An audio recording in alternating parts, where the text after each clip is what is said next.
مجنون عشق هشتم هستم، مدیون بانوی قم هستم. أعوذ بالله من الشيطان الرجيم.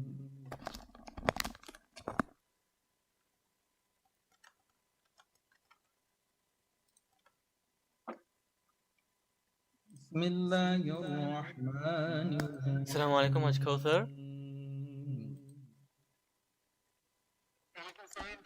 Yes, sir, I can. Yes. How are you? No. Yes, sir. Yes, absolutely. ألف لام Perfect. It's beautiful.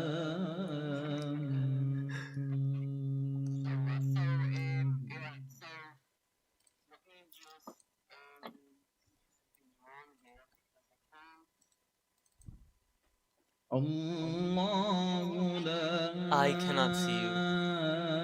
إله Sure. إلا هو الحي القيوم.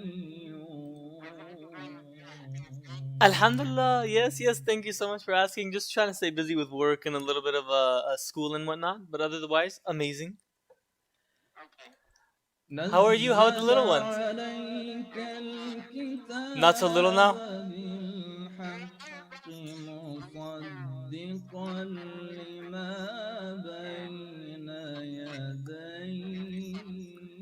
Inshallah, your shadow never leaves from on top of their heads, and inshallah, they have the blessing of having you in their lives. مصدقا لما بين يديه وأنزل التوراة والإنجيل.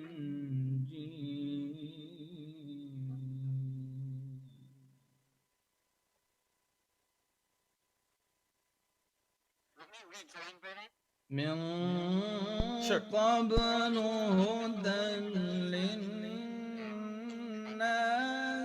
وأنزل الفرقان.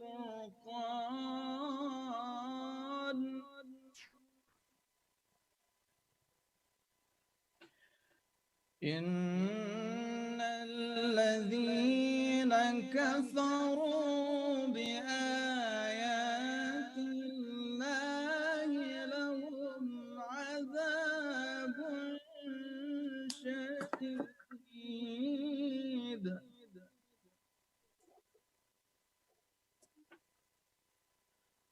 والله عزيز ذو انتقام.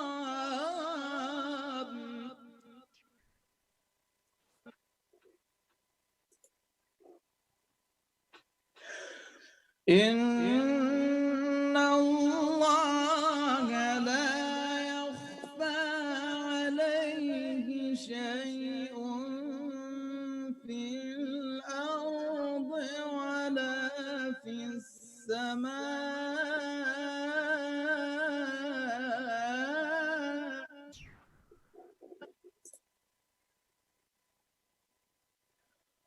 هو الذي يصوركم في الأرحام كيف يشاء.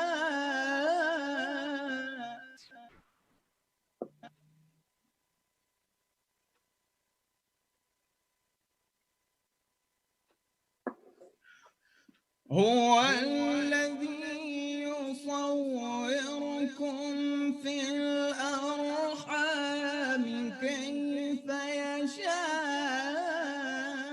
لا إله إلا هو العزيز الحكيم.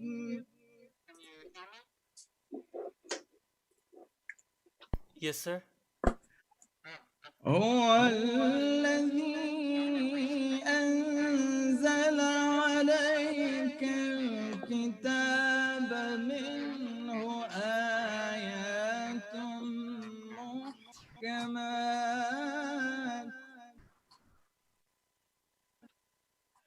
هن أم الكتاب الكتاب وأخر Less. Give me 1 second. Sorry. Give me 1 second. متشابهات.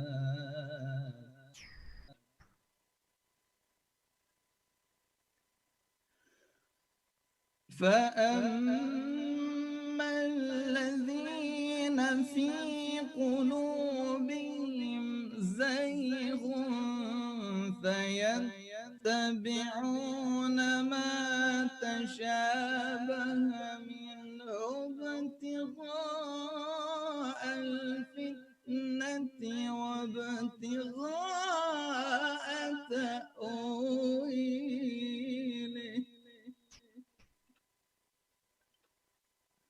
وما يعلم تأويله إلا الله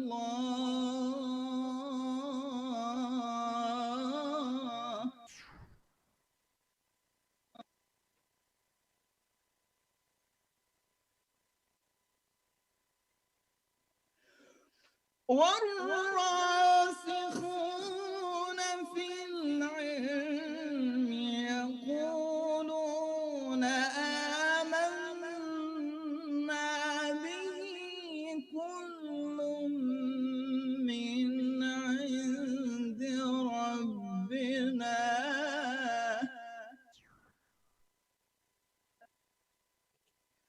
وما يذكر إلا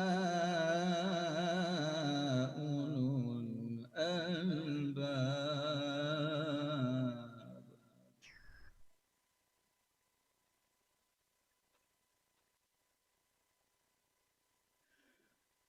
ربنا لا تزغ قلوبنا بعد إذ هديتنا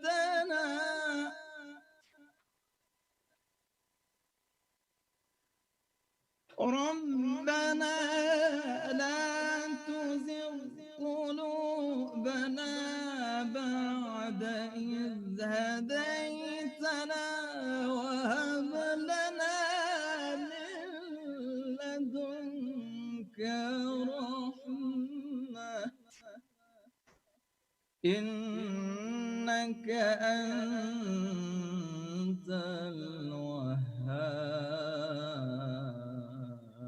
الوهاب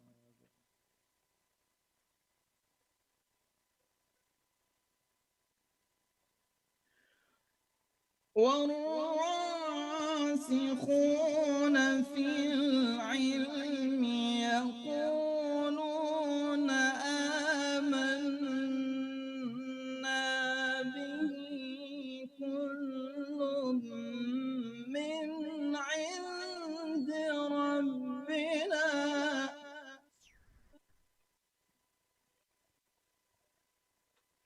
وما يذكر إلا أولو الألباب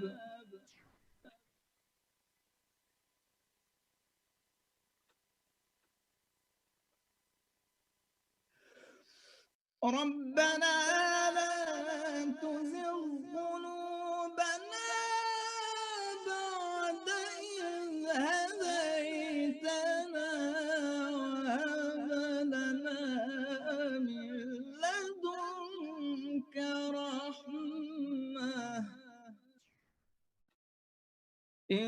إنك أنت الوهاب ربنا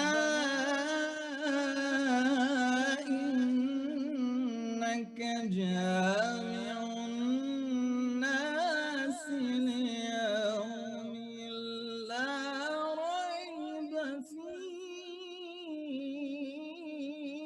فيه ربنا إنك جامع الناس ليوم لا ريب فيه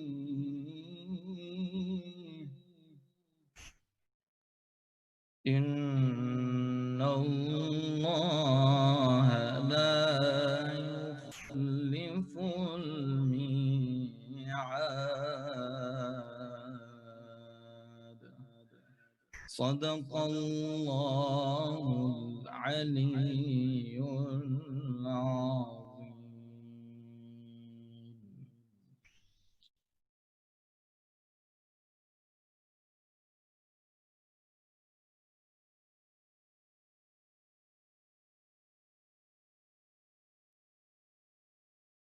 Assalamu alaikum, everybody. I'm going to be giving a short lecture tonight, inshallah. I know you're used to Sheikh Mudarris, Sheikh Ahmed Mudarris giving you a lecture. I apologize, he's not here. So unfortunately, you guys will have to listen to me, inshallah. But hopefully tonight we can learn something, and we can have some questions and answers at the end, inshallah. I'm going to make it I'll try to make it as informative and beneficial as possible. Bismillahir Rahmanir Rahim. Alhamdulillahi Rabbil Alameen. Wa salatu wa salam ala Muhammad wa ahli bayt tayyibin at-tahirin. Allahumma salli ala Muhammad. The topic I want to speak about tonight, inshallah, is I want to touch a little bit upon the rights of the believer. And how I want to approach this is I want to speak about a very particular person we have in Islamic history, Hazrat Ma'suma, which her birthday is in just a few days on Monday. And one of the interesting things we have is that it's very difficult sometimes for us, especially living in the West, to keep track of the births and the deaths of the different imams and the people related to those imams and the events surrounding those things, because we're so far and so distant away from them. Sometimes in terms of physical distance, and then sometimes also because our heart drifts away, sometimes because of spiritual distance. But Hazrat Ma'suma is an interesting personality that I wanted to speak about for a few reasons. One reason is that she is one of the many examples and archetypes and symbols that we have in Islamic history which show us a profound example. And this example is an example of sacrifice. This is an example of iman. This is an example of courage. This is an example of devotion. This is an example of love. If you were to take all of these qualities, these beautiful qualities, and if you were to put them in a story and in a person, it would be the story of Hazrat Ma'suma. Now, many of you already know much of this story. I'm not going to dwell a lot on the story, but I want to talk about a few salient things from her life, and then I want to relate that to the rights of a believer, because that's very, very important when we discuss her life, to discuss kind of the lessons that her life can teach us. As you know, she was the sister of Imam Riza, and one of the important things regarding her life is beginning off with all of the imams of Ahlul Bayt and their lives. It starts off with their names. Their names are a very important aspect of who they are. Now, I want to speak about this for just a second, because the names that the imams alayhim salam gave their children set a precedent for us to understand what we're supposed to do. Something that we have to realize about the imams of Ahlul Bayt, all of the prophets, all of the anbiya, all of the imams, they came for one reason. And that reason was to come to bring us the truth and reality of what this world is. Not only what this world is, but what the hereafter is. The imams didn't exaggerate. They didn't make up things. They didn't embellish things. They really came to show us what reality is. When we see something, so that we can see something as it truly is. So one of the interesting things about this particular lady is her name was Fatima. And in this understanding of her name, we begin to ask, why is it that this lady has so much importance, and why is it the imams, since she has so much importance in our religion, in our culture, in our history, we have a shrine related to her. For those of you who have been to Qom, you guys have visited her shrine and you guys have seen the profound effect that it has. you have a shrine in a city of learning, that so much spirituality has gone around and congregated just around this shrine, that we see there's something special about this lady. It's not that she's just somebody that's ordinary. And her name is Fatima, just like many of the imams, they named the names of their children Fatima. Now, it would seem kind of redundant. The imams of Ahlul Bayt, sometimes they'd have 2 children, 3 children, 4 children, 4 women in the family, and they'd still name all of those children Fatima. And to us, we say, okay, well, they named their children Fatima because this was just a good name to have. But it's a little bit more than that. We have an interesting tradition, and this tradition, this hadith, says that the children have 3 rights over their fathers. The first is that they are given good names. Second is that they are provided good education. And lastly is that they help them to select a good spouse. These are the 3 hukuk, these are the 3 rights that a child has on their parents. Now, in the modern day, we find that many people, they decide to name, and which is totally okay. We have traditions that say always name your child a good name. So that's the most important thing, that we name our child a good name. But in addition to that, it's very important that we give our child, if we can, name our child the names of Ahlul Bayt, alayhim salam. Especially with girls, the name Fatima, or Zainab, or somebody who's a woman from Ahlul Bayt. Now, it's not bad to give our children the names of, some people give their children the names of a river or a cat or whatever it is, and that's good as well, or the moon, that's good as well. But giving our children names like this has a huge, profound effect on their destiny. One is, from a psychological point of view, we can see that children who have certain names, this becomes their identity. This becomes the thing that they refer back to. The first question a child always has, and the first story we always tell children, is children always want to know about their name. It's the first way that we teach them about their name. And the second way we end up teaching them is we teach them about the personality that their name is named after. So although naming them after a river or a beautiful tree or something else is good, but these personalities of Ahlul Bayt alayhim salam, it introduces them to the possibility of becoming something far better than what they could possibly imagine. We can imagine a tree, we can imagine a river, we can imagine a beautiful thing. But when we think of Ahlul Bayt alayhim salam, this is something completely different. It's not something that it's not something that we can simply imagine that from nature or from something very simple. But imagining Ahlul Bayt is giving our child also a goal to measure themselves to. It's giving them a role model to measure themselves to. And then it's connecting them to all of those values that Ahlul Bayt alayhim salam stood for.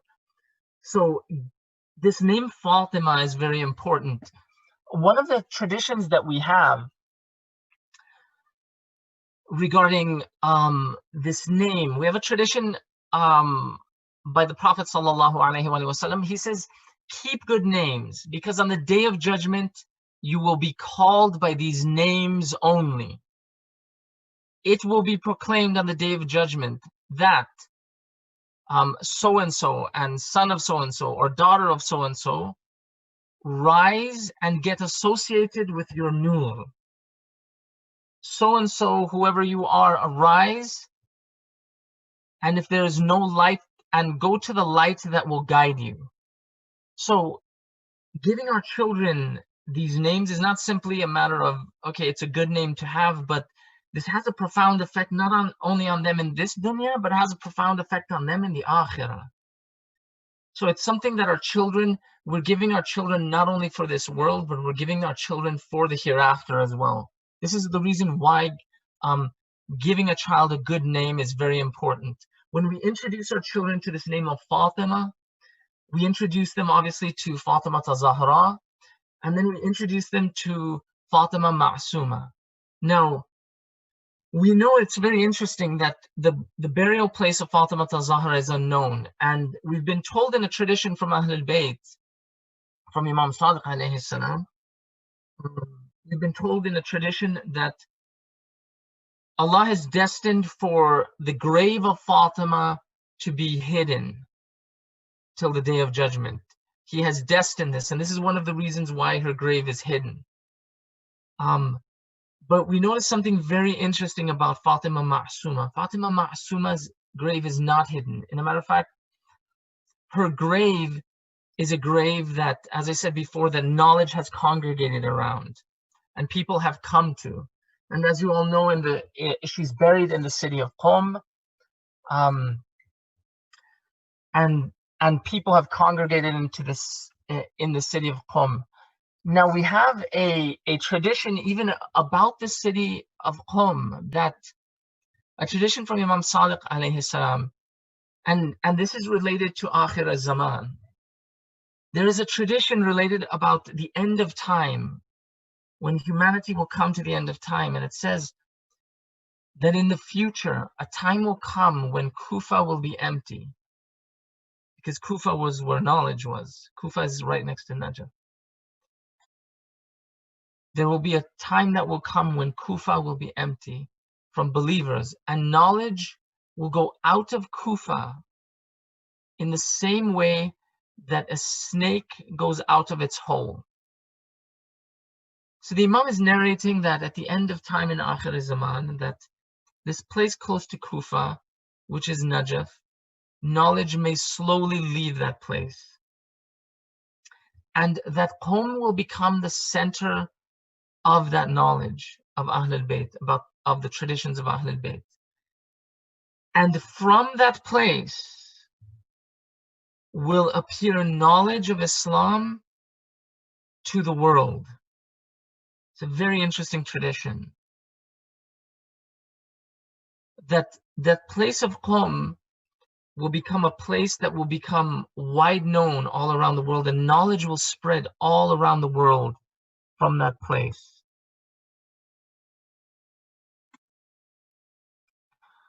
So we have these various traditions regarding where Hazrat Ma'suma is buried today.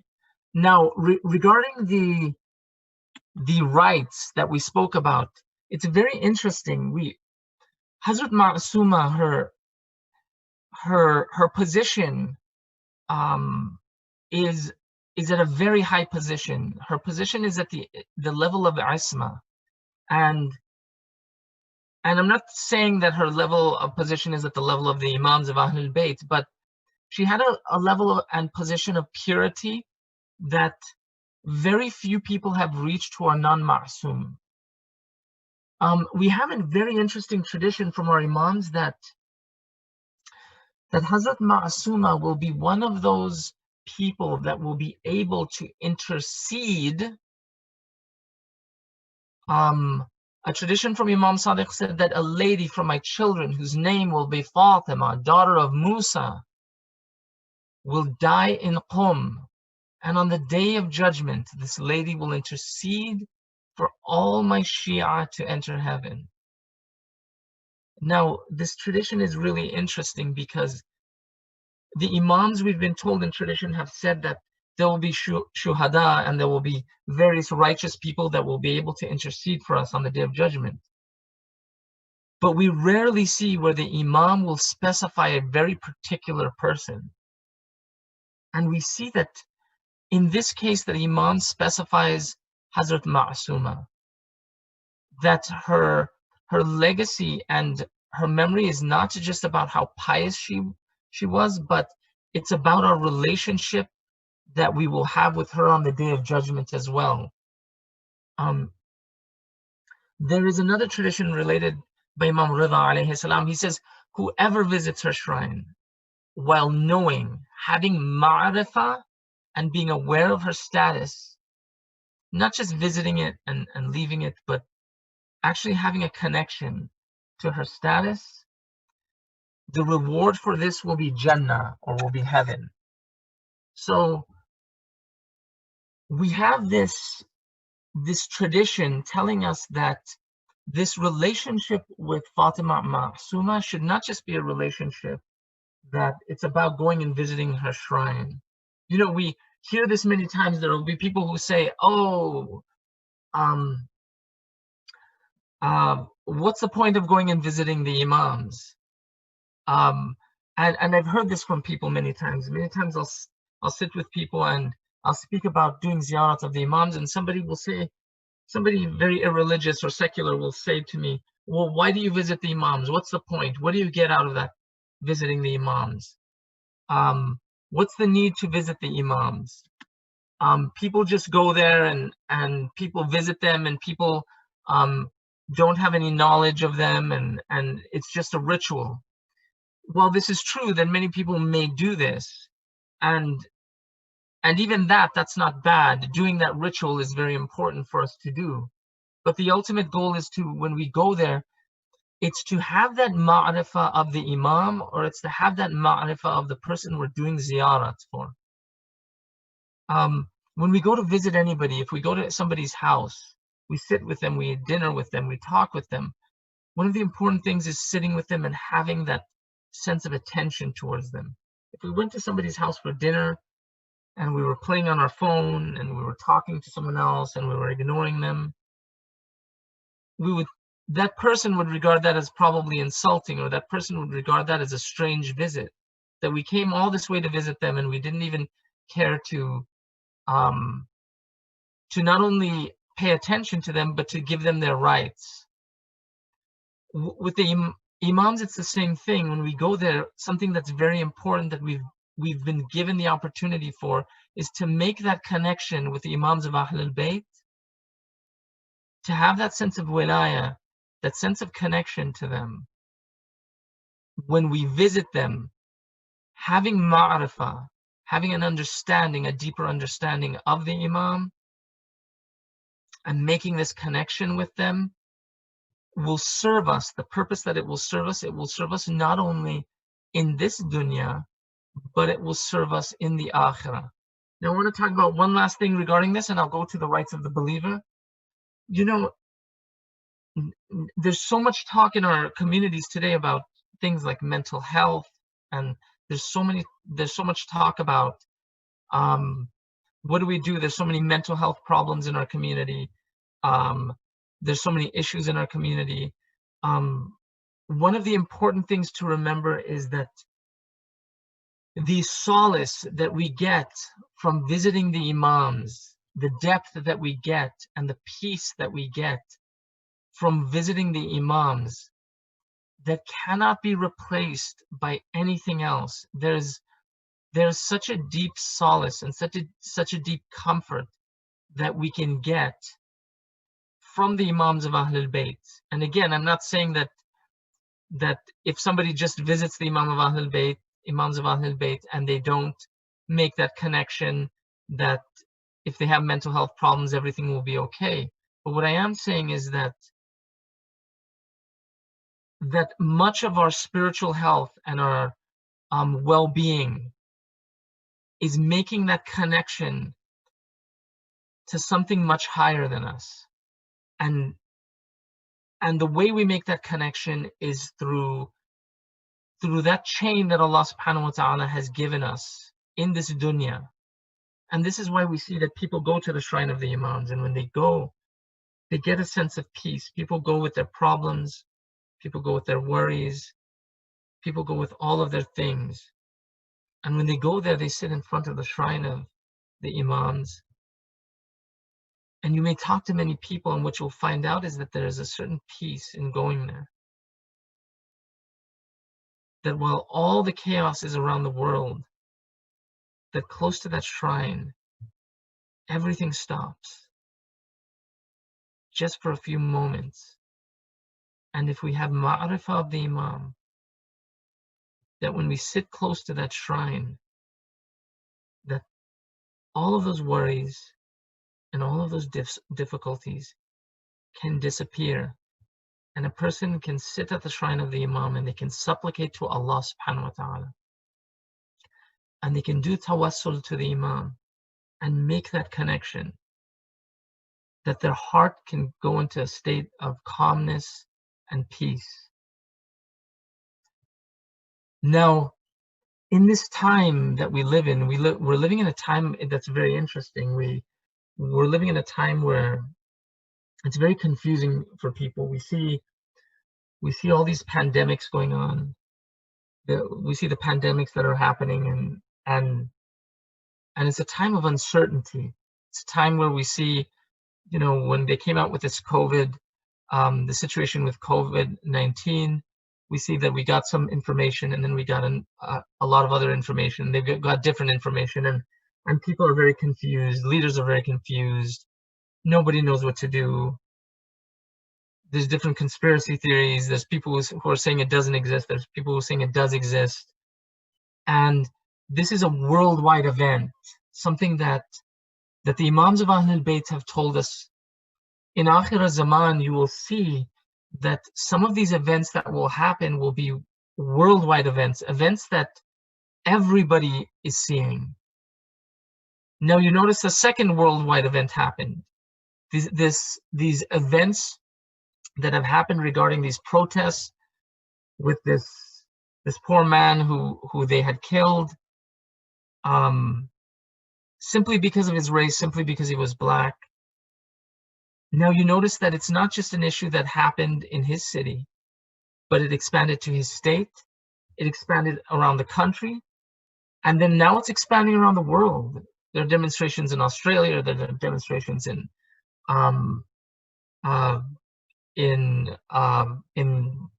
some places in the Middle East, there are demonstrations in Asia, there are demonstrations in Europe.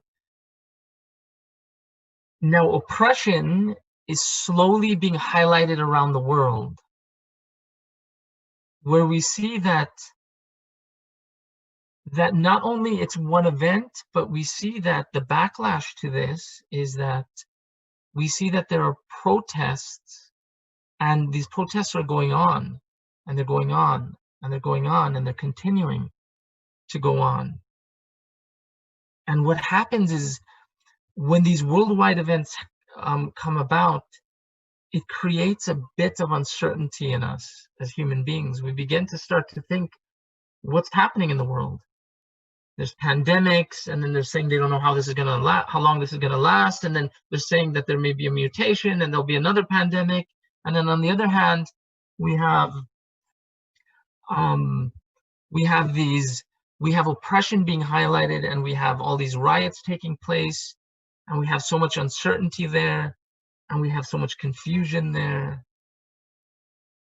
And one of the things that we've been told is, for a believer in the time of Akhir Zaman, and it could be this time. I'm not saying it is this time. It could be this time.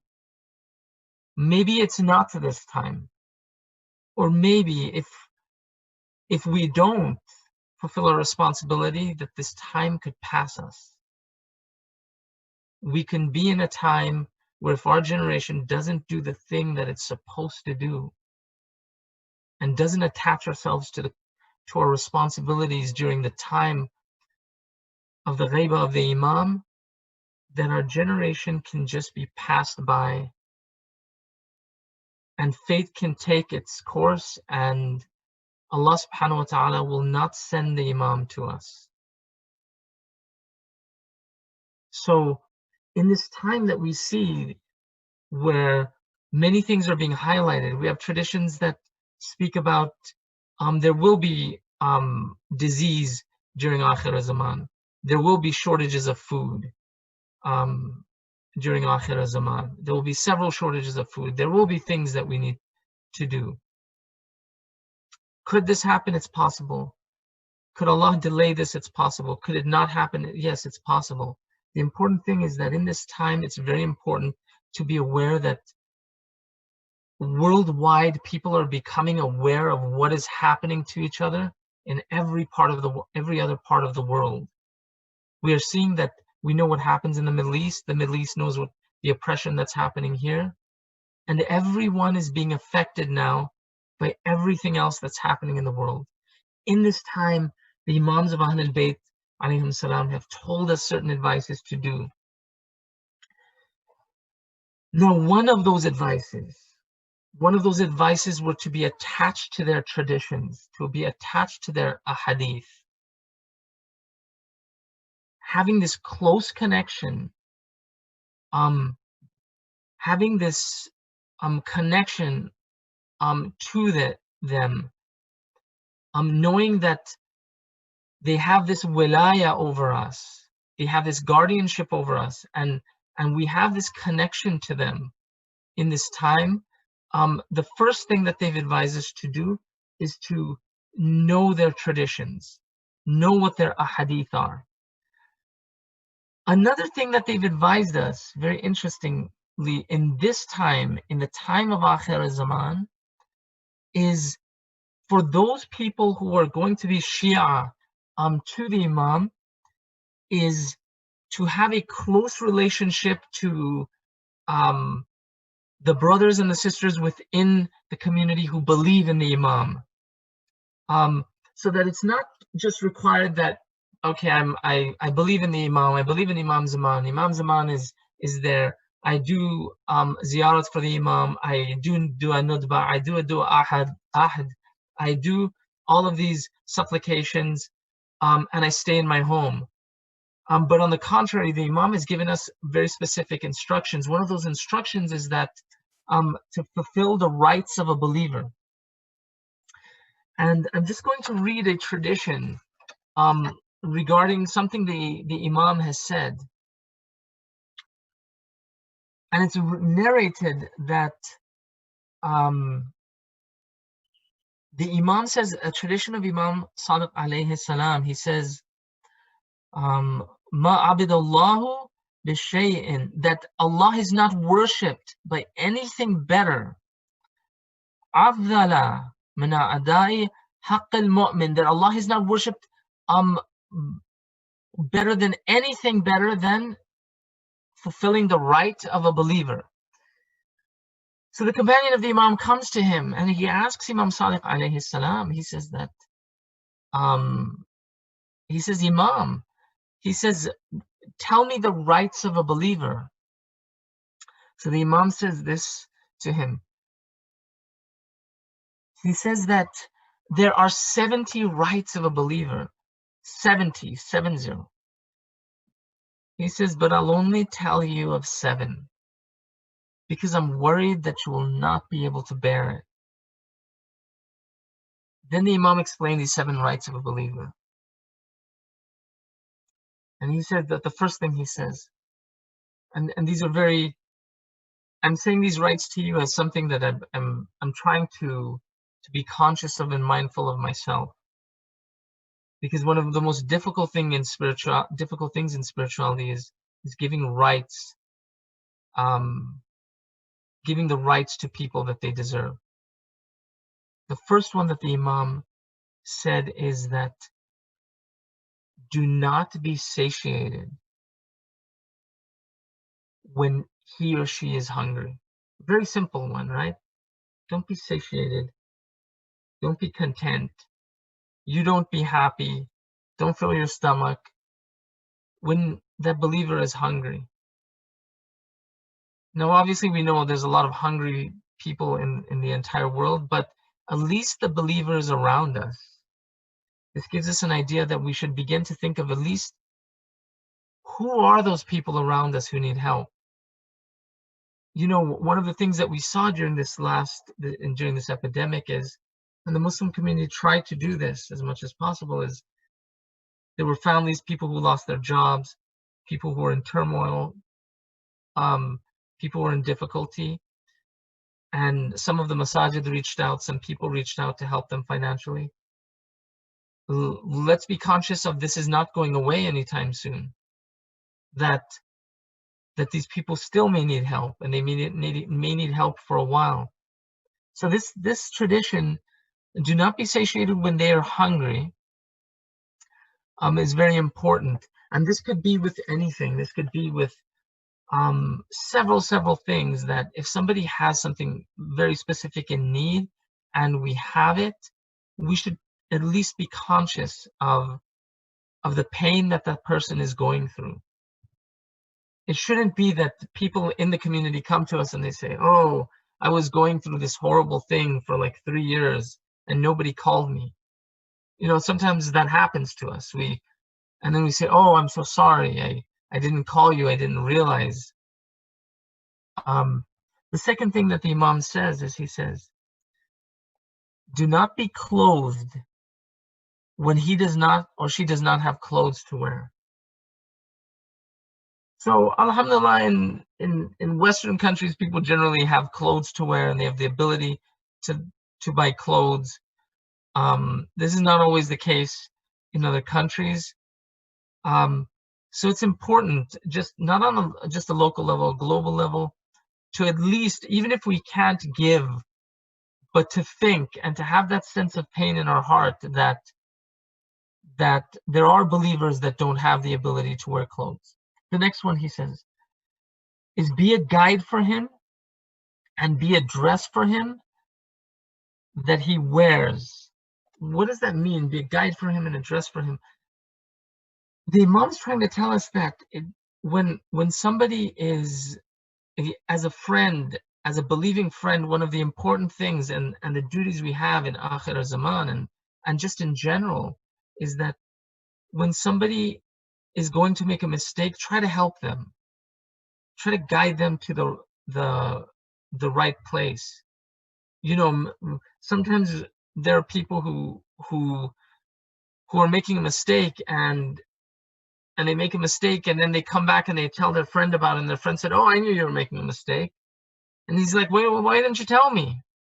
And the person's like, well, you didn't ask. So it's very important to actually advise somebody. And in these times, it's very difficult because in these times, we generally get very offended. Everybody gets very offended if anybody advises them or anyone tells them, don't advise me, or you don't know me, or you don't understand my situation.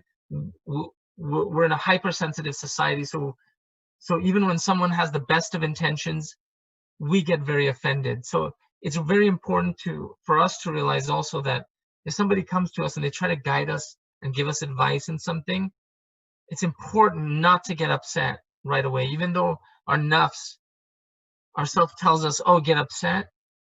Sometimes it's important just to allow that person to guide us if they think that it's that they're guiding us, if they're correct.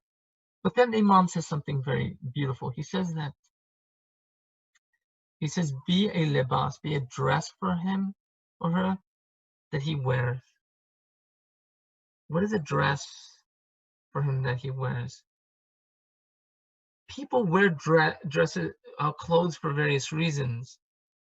Some of those reasons are we wear clothes to clothe ourselves, but it's to protect ourselves also.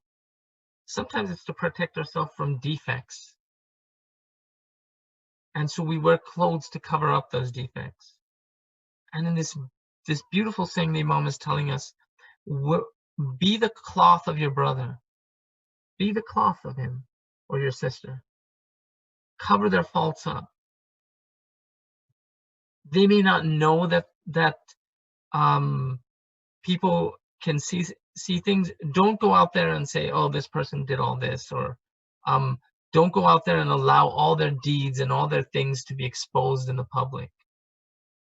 Be that cloth that covers them or that hides these defects for them. Then the Imam continues and he says, be a tongue for him with which he speaks. This is very, very beautiful. Many times we don't have a chance to speak for ourselves. We don't have the ability to speak for ourselves. Sometimes we're not in a place to speak for ourselves, whether people are speaking out against us or people are trying to hurt us, or we just don't have the ability to speak for ourselves. So speak up and defend your brother is what the Imam is saying. This is your duty. Have that sense of duty that even if our brother is not present and something is being said against him, that we take it upon ourselves to say, okay, well, I'm going to say something on his behalf or her behalf. Then the Imam continues, and I'll try to get through this as soon as possible. I know we only have 5 minutes here. Then the Imam says something again. Whatever you desire for yourself, desire the same for him. And this is the most difficult one, that whatever we desire for ourselves, because we desire tons of things for ourselves. Most of us desire that we want to be, we want to have the best things, and we want to have the best opportunities, and we don't want people to talk about us, and we don't want our faults to be looked at, and this is important, so that we desire that same thing for our brother, that whatever faults he has or whatever things about him he has, we still, our guiding principle is that what in that state, if he's ignorant of what he's doing, even, we desire for him what we desire for ourselves. So we don't just say, okay, well, he gets this and I get this, but we at least desire it for him. And part of that is that we begin to pray for him.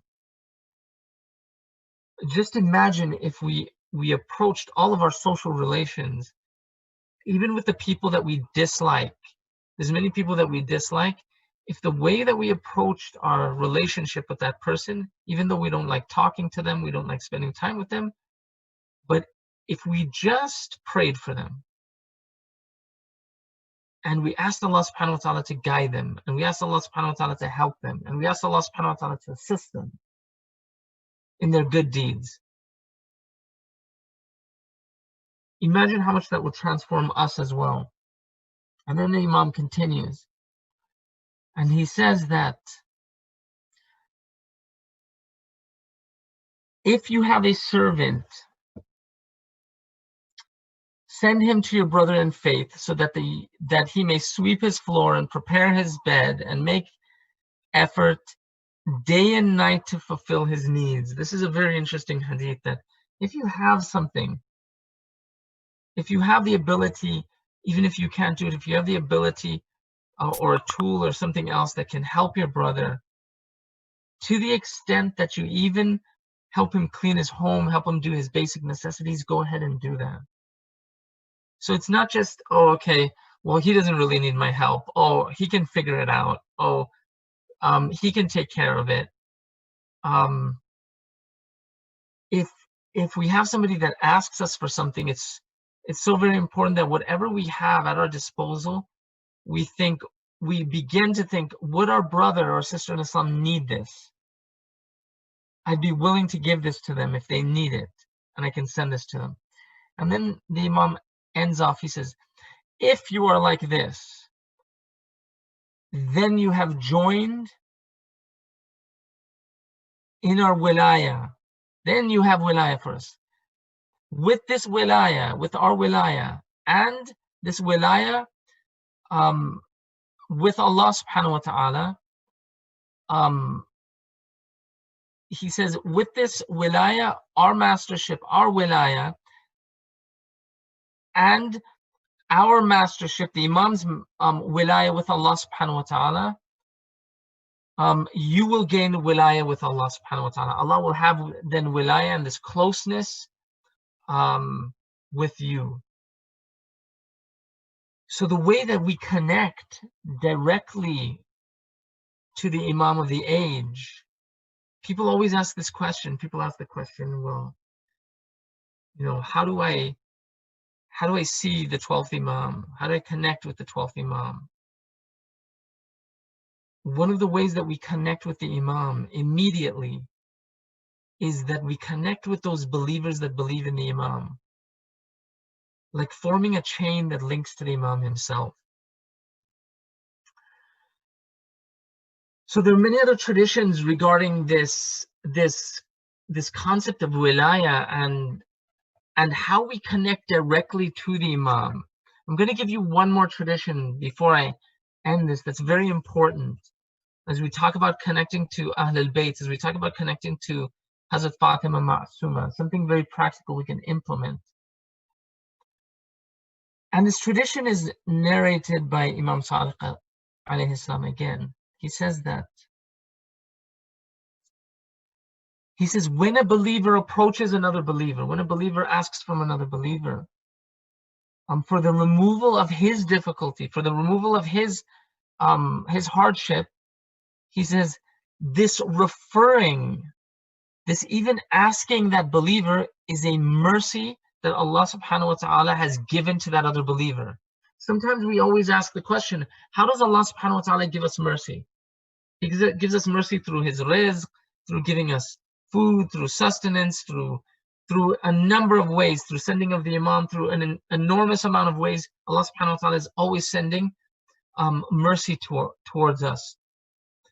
But one way that Allah subhanahu wa ta'ala sends mercy to us, in addition to this, is that when a believer asks us of something, this is Allah subhanahu wa ta'ala's mercy that He's sending to us.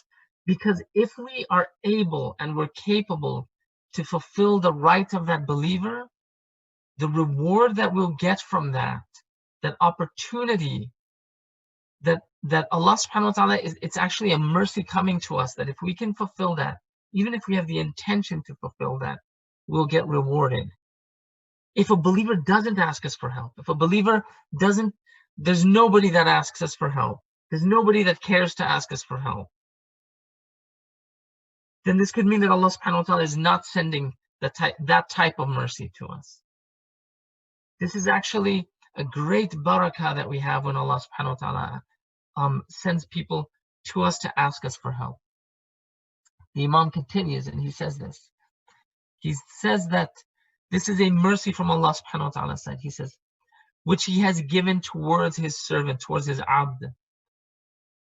If the person addresses the believer's needs, he has attached himself to us, to this wilaya. And then the Imam says, and our wilaya is attached to Allah's wilaya. He says, but if he rejects this believer who is mustadaf, that is distressed, while he's able to fulfill the demands of that believer. So if somebody comes and asks me, and they're in trouble, they're in need, they say, please, Kauther, please, can you just help me? And I'm able to do it, but I'm just like, oh, well, he'll figure it out. He's got to do it himself, whatever. He'll do it. He says, if he rejects that distressed believer while he's able to do it, then Allah will appoint something from him, a snake from the fire over him, regardless of whether he's forgiven by that believer. Then he says, if that distressed believer excuses him from doing this, then that person's condition becomes even worse. Now, why would that person's condition become worse? If somebody asks me, Kauther, please help me, and I have the ability, Allah's sending His mercy towards me, and I just say to myself, oh, that's okay, I don't need to help him, he'll figure it out, it's okay, it's no big deal. And if that believer has such generosity in his heart, such kindness in his heart, such beauty in his heart, that he says, oh, Kauther wasn't able to help me, I know Kauther can help me, but I forgive him. It's okay, I forgive him. Now, what that is that believer, Allah subhanahu wa ta'ala has tested that believer in me, and that believer has so much patience and so much beauty in his heart that he's saying, okay, Kauther could have done this. He is connected to me through the Imam. He did something wrong, he didn't even want to help me, but that's okay, I still forgive him. That would make my situation in front of Allah subhanahu wa ta'ala even worse, because of the graciousness of that particular believer. So we ask Allah subhanahu wa ta'ala to allow us and give us the ability to have this, to fulfill the rights of all the believers that we can. We ask Allah subhanahu wa ta'ala to forgive us for our sins. We ask Allah subhanahu wa ta'ala to make our end good. We ask Allah subhanahu wa ta'ala to guide us in the time, if we live in the time of Akhir Zaman, we ask Allah subhanahu wa ta'ala to bring us closer to this connection to the Imam, to the connection to the followers of the Imam, to the connection to the Ma'sumin, to the connection to Hazrat Ma'suma. We ask Allah subhanahu wa ta'ala to bring us closer to her, to give us ma'rifah of her, and to give us that spiritual connection to her. And we ask Allah subhanahu wa ta'ala to include us with the Imam when he returns. Wa sallallahu ala Muhammad wa alihi at-tahirin. I'm going to, I think my time is up, so I've got a note here not to forget the questions.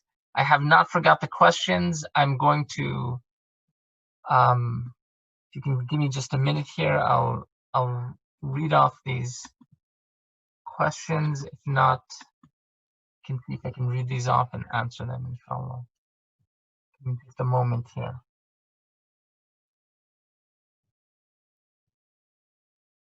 Okay, so we have the first question here. We often hear a hadith that say, help your brother, neighbor. Where's the line though? Most people begin to take advantage or they become dependent on you. Very good question. Excellent question. Okay.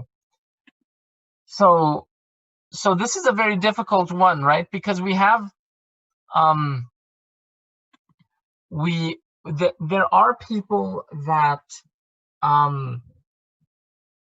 there are people sometimes that go, they will ask of you and they will ask of you and they'll ask of you and they'll ask of you and they'll ask of you when they're not distressed, when they can do it themselves. So there are those people in society that sometimes they would ask of you to the point where they would take advantage of you. And Islamically, Islam doesn't tell us that, you know, I have to go to work, and if somebody calls me and says, okay, don't go to work, Islam is not saying don't go to work, just go help this person. Islam is not necessarily saying that.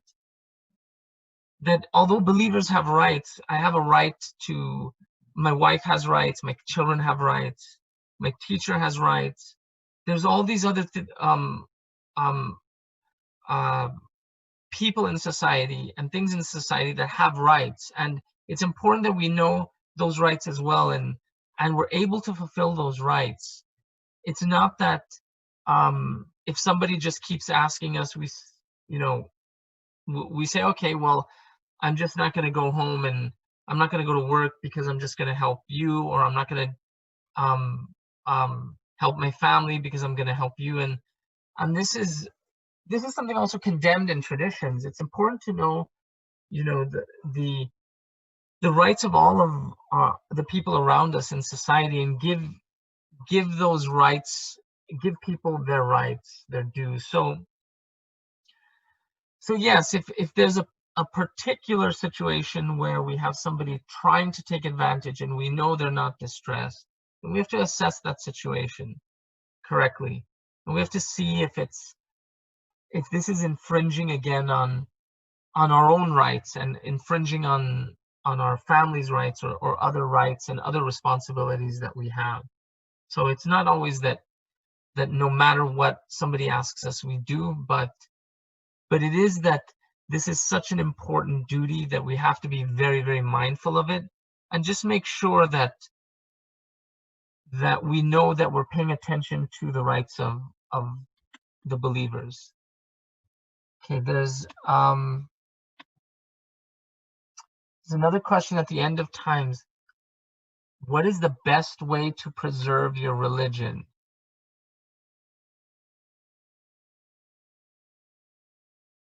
And the third question is, thank you for answering. Is there a resource that we can look at about the prioritization of rights? And excellent. Okay.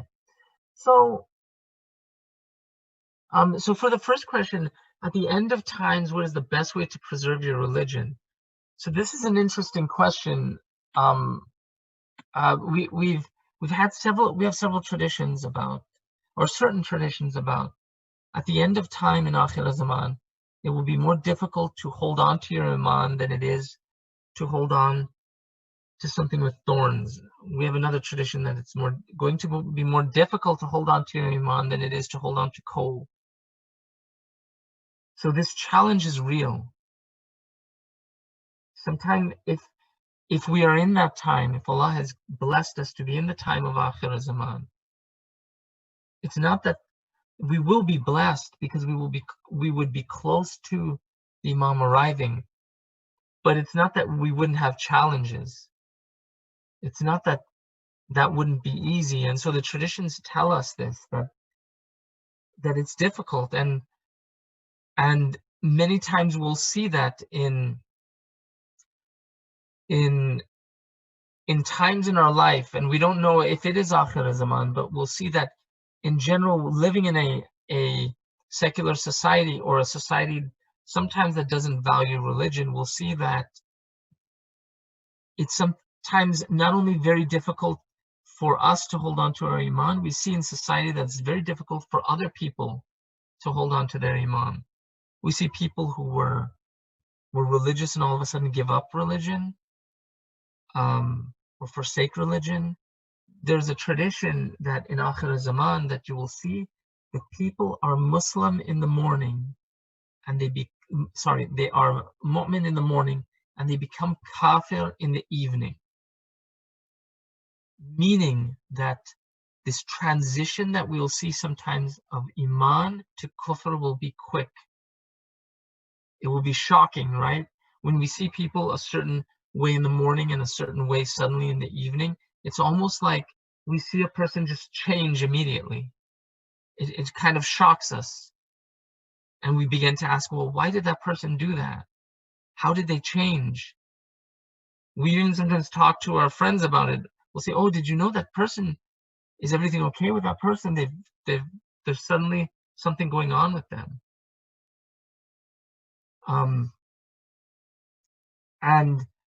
And this is very shocking to our system. And part of the reason this is shocking is because it's very difficult to hold on to Iman when we see everything around us, the chaos that's around us. Now, just like I talked about the pandemics, and I talked about the riots, and I talked about all of these things, part of the chaos that's occurring around us is also the chaos of this spread of kind of kufr, and the spread of immorality, and the spread of fisk. This sometimes confuses us. It takes us by surprise because we see so much of it on a daily basis on social media and in society, and then sometimes with the people in our communities. We suddenly see a person do something that's really strange we never thought they would do. And then we see everything from pop culture and media and all of these people, and it's being promoted and promoted and promoted. So some of the things that are important, so we've been told is that this could certainly happen in Akhir Zaman. The first thing that we've been told is to hold on to this wilayat, hold on to this connection to the Imams of Ahlul Bayt. This is the firmest stronghold. This is the strongest rope we can hold on to. In this day and age, people think that, oh, okay, yeah, I know this already. I know we should go visit the Imams, and I know that Imam Ali is good, and I know the Prophet is good, and I know Imam Sadiq is good. This constant connection, this constant touching, this electricity to them is one of the things, it's the first step to keeping us on the right track. Everything else is secondary. That constant connection to them is one of the most important things that we can do. The second constant connection to keeping connected to Allah subhanahu wa ta'ala is our salat. And even if we can't pray all the mustahabat, even if we can't do it perfect, even if we don't concentrate on it completely, allow that guilt to go away for a moment and just try as best as we can to continue on that path of doing our best to make each salat every day, even if we do the bare minimum, the bare wajibat in the salat. At least if we do that, that's important. These are the two very, very important things to keep our iman. in this time of Akhir Zaman. Let me go to the next question. That's a much bigger question that requires more depth, but I'm gonna there's a lot of things we can say about that. But is there a resource that we can look at the prioritization of rights and responsibilities? Yes, the first thing that's important is to go to the traditions of the Imams, and the book Risalatul Huquq by Imam Sajjad will give us the very basics of what those rights are. Reading that book, Risalatul Huquq, translated as the Treatise of Rights or the Risala of Rights, it's a very short book, but what's important is to take that book and read it, but don't just read it, just ponder on it. Just take one tiny paragraph, and they're very small paragraphs. There's the right of Allah, the right of the Prophet, the right of the Imam, the right of the believer. There's all these different rights in there. Just take one right and read it, and ask the Imam to give us ma'rifah and to give us insight into his words. Ask Allah subhanahu wa ta'ala to allow us to be able to understand the Imam's words, because we're referring to his tradition, the Imam's tradition, and that's where we begin to at least begin that journey of understanding rights. As we read that and we begin to integrate that and soak that in, there are going to come up questions about whose rights are more, and very specific questions, or do I give this person their right or this person their right? And for that, our maraja and asking possibly a scholar, I have this situation between these two rights that conflict, which takes precedent? That's something that's always going to be a question, because there are going to be rights that conflict sometimes in society, and some rights take precedent over other rights. And for that, we need to really consult with somebody on a case-by-case basis.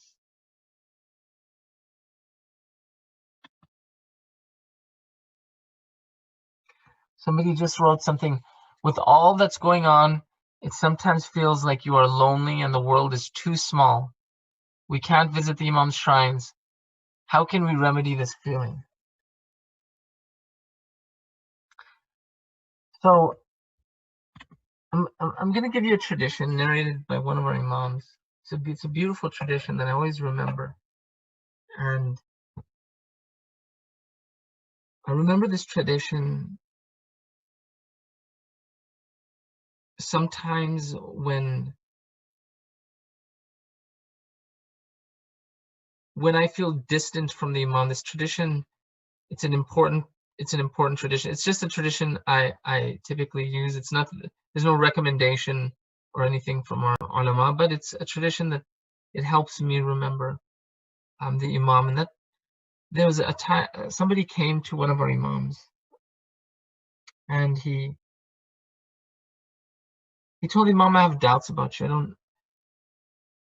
I don't exactly, I believe in you, but I don't exactly believe in you, kind of. And the Imam told the person, his companions, take him and put him in the river. The man began to struggle, and then he pulled him out. And then they put him back in the river and they pulled him out. They did this for three or so times. And on the third time, the man said, okay, take me out this time. I understand. And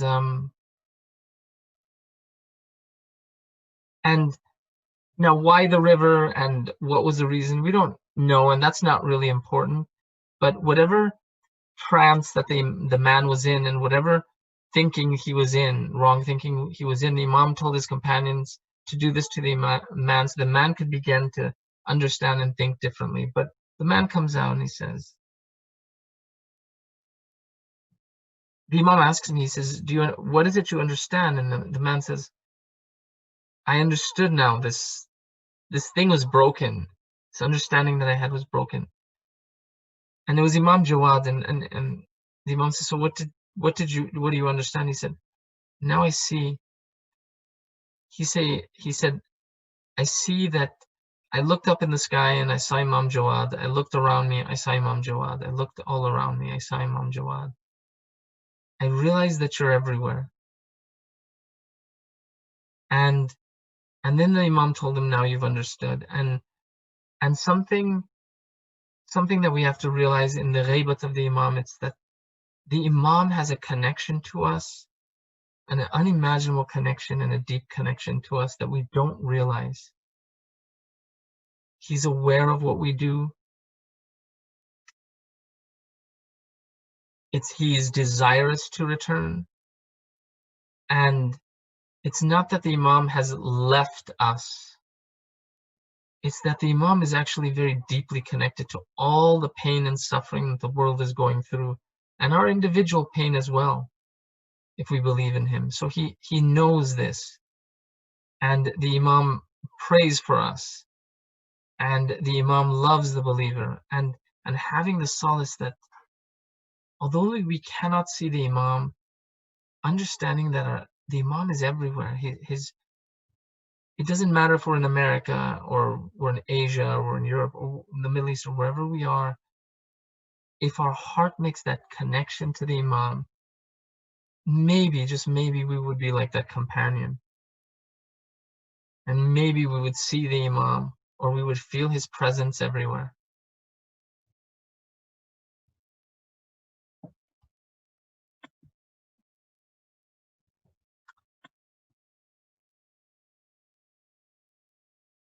I think that's all the questions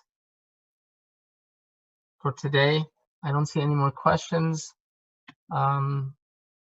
Inshallah, when this is over, I'll be able to see all of you. I don't know who's watching, but I'll be able to see all of you in person, inshallah. I